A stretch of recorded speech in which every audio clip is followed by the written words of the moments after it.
Hey, it's Mac again.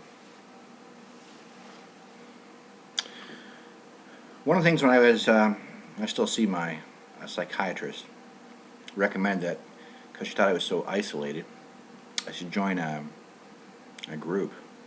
At least you can, engage in a conversation and talk about some similarities and discuss your problems. And of course, the people around you would have something in common, this experience, which is not very cool to talk about. But as we all have had this experience, are somewhat connected, that we sort of understand each other in some way and what we're having to deal with and similar challenges and so on. And I can remember my first time there because I'm not open usually to talking too much, and this is a new thing where I want to tell people things and talk about myself and my experiences. The group, we all sit in a circle and everybody gets a chance. There's a person that chairs the meeting. Her name's Sandra, by the way. And she tells us before we all start that, okay, this is how it's going to go, and I'm going to go around the circle from this side around clockwise or anti-clockwise or whatever, and I'm going to let you speak. I want to hear your story or whatever you want to tell the group. It could be anything. You could talk about your story. You could talk about project you're doing, what you like, an experience. It doesn't always have to be your history. I mean, but we're all good at that. Our favorite topic again is to talk about ourselves, and we will go through great lengths and spend endless hours. As long as you give us time, we'll just keep talking about it. And when we run out of things to talk about, we'll just re-talk about things we've already discussed, because there'd be some thought, maybe I didn't tell the group here that my leg was broken a while back, and or the accident, and then maybe I should just do that again, and so they'll repeat it and go through the whole thing over and over again without no real ability to realize that they keep repeating a story. They don't really know how long, or I don't know how long you're standing up before everybody, but you're not worried about it because you got a chairperson in the group that's just simply going to tell you that, hey, your turn's up and sit down, and everybody's pretty much accepting of that because we all know that once we grab the floor, we won't give it up. We'll just keep talking about, as long as we hold the floor, we're going to keep it. So a couple of interesting things. First of all, when I first started going, I didn't want to say anything. Hi, my name's Mac, and had a stroke 2 years ago and was paralyzed and blah blah blah, and my first talk was like, I don't know, 30 seconds or a minute. I didn't even know all these people. I certainly wasn't going to tell them my story because at that point I was already on that thought process of who wants to hear it and what's the point, and so when you're going around and everybody does their spiel and whatever, and everybody says to sit down and whatever. Well, what I've come to see over the last few times, because I've given this a little more of a different thought or look at it a little different.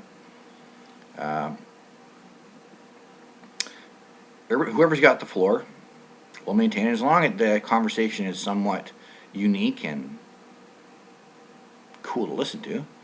The chairperson will just let you go for a little longer. And when you finally start repeating yourself and, it doesn't sound very cool anymore, and you're repeating yourself, she'll cut you down and finish, so to speak. Now, most of my group have issues where they live in, they're not taking care of themselves, or they need help to take care of themselves. Some of them are really badly physically challenged, wheelchairs and bigger brain injuries than I've got.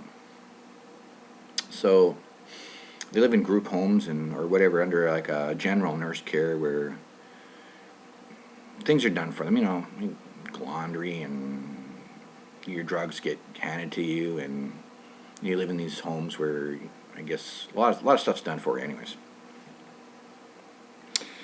And these people would, if they weren't in group homes, they were coming from homes where they have very supportive families, mothers, fathers, sisters, brothers, whoever took on the challenge to help you out. I mean, pretty big thing to do is, devote some of your life to letting your friend or your child or your family member have some chance of having a decent remainder, or try to help them out so they can pick up things on their own and move on with it.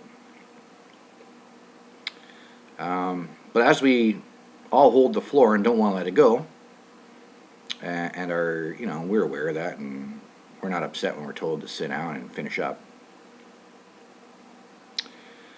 I would suggest that it's, actually, there's the people that are surrounding us will also, if they feel that we're too long on the floor, basically insinuate or make some signal to say, hey, Mac, say it was my sister or something there, he held the floor long enough, you're repeating your story, and you said what you've had to say, and, give someone else a chance.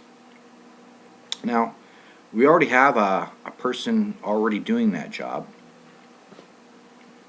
and I really understand the caring people that are around that want to stop you from embarrassing yourself or making a fool of yourself, or they know that you're on a path of repetition, and I don't know, they're almost embarrassed. I'm not sure if that's not even the word.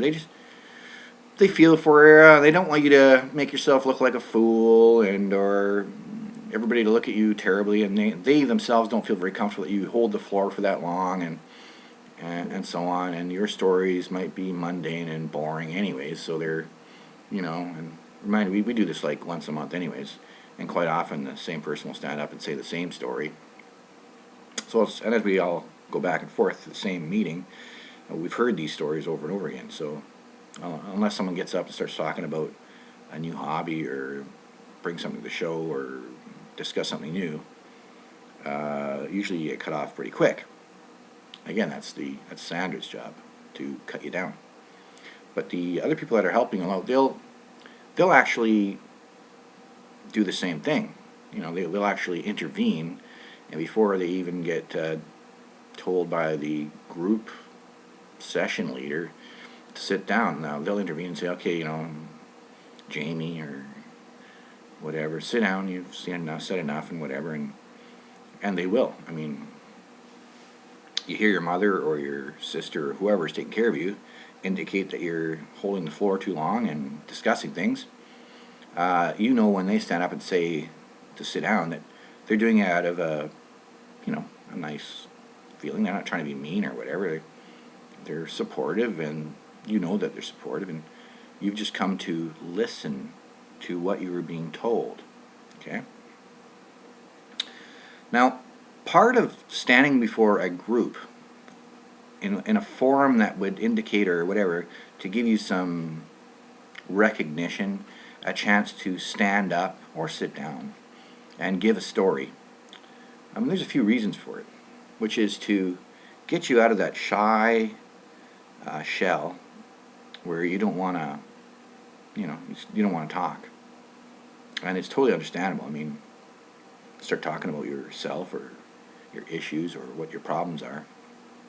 It's not always comfortable, and as you can see, it's going around the room, and when you grab the floor, you're more inclined to just keep the floor and keep talking about things. And when you're watching somebody else do it, and they've exceeded their time, and you're thinking in the back of your mind, I heard this like 2 minutes ago or 5 minutes ago, or that's the fourth time you said that. So you don't want to get caught doing that yourself. So again, when your friend or your caregiver or whatever steps up before you and goes like, hey, you said enough, jumping in again to, because they have your best interest in mind. It's cool. I understand that. But, here's what I think about that, though. They shouldn't stop you. If the chairperson's job was to do that, I know it's hard to do for anybody that's watching it go down, and your son, brother, sister, daughter is up there giving his or her usual spiel, and you know it's repetitive and everybody's bored listening to it, you shouldn't stop them. You should let the chairperson do that. I find what's happening is, or I would tend to believe, is while we're on our fix ourselves mode, and this being an experience which is, you standing up before a bunch of people and doing something that is somewhat challenging, and part of that challenge, I would say, would be also to recognize that you've stood your time and it's time to sit down, and you have to learn what is enough. Like, when do you actually finish up and sit down and let someone else hold the floor? It's something you're going to have to relearn. Now, if your mother, who loves you dearly, is constantly stepping up on your behalf, and you're now cueing off your mother entirely because she has your best interest in mind and you love her and you know that she's doing the right thing, and you are basically letting her do that as she would normally do, you're failing part of the lesson that is you're trying to learn, which is we have to learn to govern ourselves and live in environments where your mother's not going to be there, or your brother, or your caregiver.